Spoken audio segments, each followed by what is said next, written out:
এখন এই যে রান্না বসিয়েছি, দেখো টকের ডাল বসিয়েছি। আর এইদিকে দেখো সোয়াবিনটাকে ভিজিয়ে রেখেছি, আলু দিয়ে সোয়াবিনের তরকারি ভেজে তুলে নিয়েছি। এখন এই যে আলুটা আর পেঁয়াজটা ভেজে নিচ্ছি। আর হচ্ছে সকালবেলা একটুখানি কুমড়ো আলু ছোলার তরকারি করেছিলাম ওই যে। আর হচ্ছে এই দেখো টকের ডালটা রান্না করা হয়ে গেছে। এই যে আলুটা পেঁয়াজটা ভাজা হয়ে গেছে, এখন মশলাগুলো ঢেলে দেবো। এই যে হলুদ, নুন, লঙ্কা সব এখন এগুলো ঢেলে দেবো।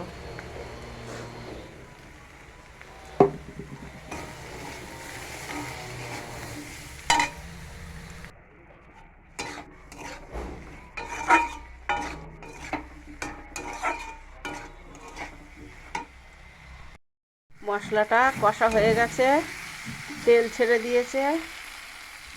এখন সোয়াবিনটা ভাজা আছে, এবার ঢেলে দেবো, দিয়ে আবারও কষিয়ে নেব।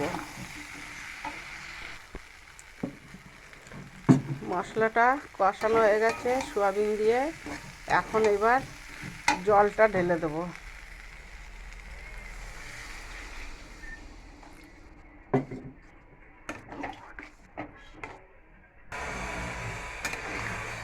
মশলাটা এবার চাপাটা দিয়ে দেবো।